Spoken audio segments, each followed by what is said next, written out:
হরে কৃষ্ণ, রাধে রাধে বন্ধুরা।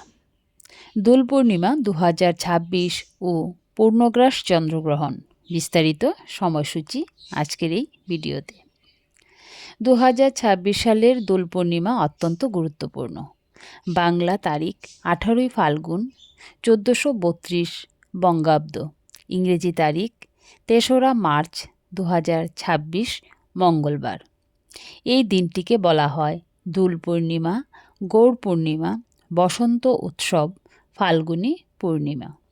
পূর্ণিমা তিথির সময়কাল: পূর্ণিমা তিথি শুরু হবে 17ই ফাল্গুন অর্থাৎ 2রা মার্চ 2026 সোমবার সন্ধে 5টা 44 মিনিটে। পূর্ণিমা তিথি শেষ হবে 18ই ফাল্গুন 3রা মার্চ 2026 মঙ্গলবার বিকেল 4টা 59 মিনিটে শেষ হবে। উদয়া তিথি অনুসারে দোল পূর্ণিমা পালন হবে 3রা মার্চ 2026 মঙ্গলবার। 2026 সালের প্রথম চন্দ্রগ্রহণ হলো এই চন্দ্রগ্রহণ।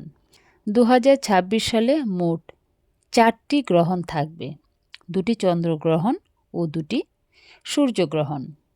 এর মধ্যে বছরের প্রথম চন্দ্রগ্রহণ ঘটবে এই ফাল্গুনী পূর্ণিমাতেই।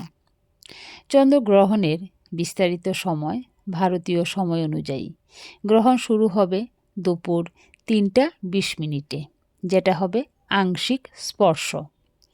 পূর্ণগ্রাস শুরু হবে বিকেল 4টা 34 মিনিট। গ্রহণের মধ্যকাল বিকেল 5টা 5 মিনিটে। পূর্ণগ্রাস শেষ বিকেল 5টা 30 মিনিটে। সম্পূর্ণ গ্রহণ একেবারে সমাপ্ত হবে 6টা 48 মিনিটের পর। মোট গ্রহণ চলবে প্রায় 3 ঘন্টা 27 মিনিট। পূর্ণগ্রাস পর্যায়ে থাকবে প্রায় 59 মিনিট। এই সময় চাঁদ সম্পূর্ণভাবে পৃথিবীর ছায়ায় ঢাকা থাকবে। সূতককাল: সূতককাল সম্পর্কে আমরা বলবো চন্দ্রগ্রহণের 9 ঘন্টা আগে থেকে সূতককাল শুরু হয়। এই সময়ে শুভ কাজ এড়িয়ে চলতে হবে, উপবাস পালন করতে হবে, মন্দিরের দরজা সাময়িক বন্ধ রাখতে হবে।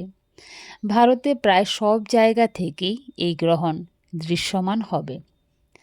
সত্যনারায়ণ পুজোর সময়: তখন আপনারা যদি সত্যনারায়ণ পুজো দিতে চান, সেটা সম্পর্কে যারা সত্যনারায়ণ ব্রত বা পুজো করবেন তারা 2রা মার্চ 2026 সোমবার সন্ধ্যা 5টা 45 মিনিট থেকে সন্ধ্যা 7টা 11 মিনিটের মধ্যে এই সময় ব্রতকথা পাঠ ও নিষ্ঠা পালন করে পুজো করতে পারেন। হোলিকা দহন বা নেড়া পোড়া: 3রা মার্চ 2026 মঙ্গলবার সন্ধ্যা 7টা 10 মিনিট থেকে রাত 8টা 56 মিনিটের মধ্যে হোলিকা দহন বা নেড়া পোড়ার কাজ আপনারা করতে পারেন। এই সময় নেড়া পোড়া বা হোলিকা দহন সম্পন্ন করা এটা ভালো সময়। এই সময় নেড়া পোড়া বা হোলিকা দহন করাটা উপযুক্ত সময়। বিশেষ মাহাত্ম্য: এই দিনে গঙ্গা স্নান করা ভালো। ধ্যান, জ্ঞান, প্রার্থনা, ভক্তিভাবে পুজো করা অত্যন্ত শুভ বলে মনে করা হয়। দোল পূর্ণিমা হিন্দুদের একটি পবিত্র ও আনন্দময় উৎসব।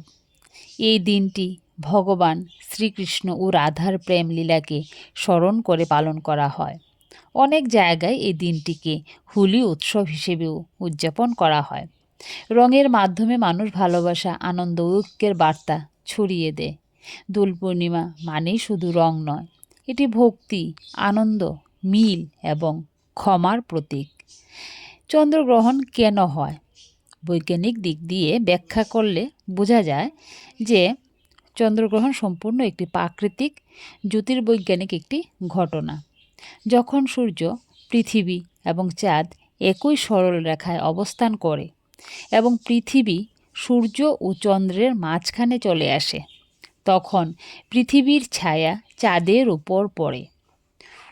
এই সময় চাঁদ আংশিক বা সম্পূর্ণ অন্ধকারে দেখায়। এটাকে আমরা বলি চন্দ্রগ্রহণ। বিজ্ঞানের দিক দিয়ে বিবেচনা করে এতে ভয়ের কিছু নেই। এটি প্রাকৃতিক এক অসাধারণ দৃশ্য। তো ধর্মীয় বিশ্বাস ও প্রথা অনুযায়ী আমাদের দেশে গ্রহণ নিয়ে কিছু ধর্মীয় বিশ্বাস প্রচলিত আছে। অনেকে মনে করেন গ্রহণের সময় পরিবেশ নেতিবাচক শক্তি বৃদ্ধি পায়, তাই এই সময় উপবাস পালন করা, মন্ত্র জপ ও প্রার্থনা করা, মন্দিরের দরজা সাময়িকভাবে বন্ধ রাখা, গ্রহণ শেষে স্নান করে পবিত্র হওয়া, এগুলি বাঞ্ছনীয়। গর্ভবতী নারীদের বিশেষ করে সাবধান থাকতে বলা হয়, তারা যেন সেই সময় কোনো রকম কাজকর্ম না করে থাকেন। এগুলি সম্পূর্ণ বিশ্বাস ও আচার অনুযায়ী পালন করা হয়। গ্রহণের সময় আমাদের কি কি প্রভাব পড়তে পারে, আমাদের পরিবারে কি কি উন্নতি হতে পারে বা অবনতি হতে পারে, সেই বিষয়ে আমরা এখন জানব। যদি আমরা ইতিবাচকভাবে ভাবি তাহলে এই সময় পরিবারে অনেক ভালো পরিবর্তন আসতে পারে। পারিবারিক ঐক্য বৃদ্ধি। গ্রহণের সময় যদি পরিবারের সবাই একসাথে বসে প্রার্থনা করে বা গল্প করে তাহলে সম্পর্ক আরও মজবুত হয়। মানসিক শান্তি। উপবাস ও প্রার্থনা মনকে নিয়ন্ত্রণ করতে সাহায্য করে। এতে রাগ, হিংসা, অস্থিরতা কমে যায়। আত্মশুদ্ধি। এই সময় আমরা খারাপ অভ্যাস ত্যাগ করার সিদ্ধান্ত নিতে পারি। দান ও সহানুভূতি। অনেকে গ্রহণ শেষে দান ধ্যান করেন। গরিবদের সাহায্য করলে মনের ভেতরে শান্তি আসে, সংসারের মঙ্গল বৃদ্ধি হয়। আত্মবিশ্বাস বৃদ্ধি। যখন আমরা ধর্ম ও বিজ্ঞান দুটোকেই বুঝে চলি তখন ভয় নয় বরং সচেতনতা তৈরি হয়। কি কি করলে অবনতি ঘটতে পারে সংসারের? অকারণে আতঙ্কিত হওয়া, বাচ্চাদের ভয় দেখানো, ভুল তথ্য বিশ্বাস করে দুশ্চিন্তা করা, ভালো খাবার নষ্ট করা, অতিরিক্ত কুসংস্কারে বিশ্বাস করা, এগুলি করলে মানসিক চাপ বাড়ে, পরিবারে অশান্তি হয়। আসল সত্যটা কি? আসল সত্যটা হলো দোল পূর্ণিমা একটি আনন্দের উৎসব, চন্দ্রগ্রহণ একটি প্রাকৃতিক বৈজ্ঞানিক ঘটনা। এই দুই একসাথে এলেও ভয়ের কিছু নেই।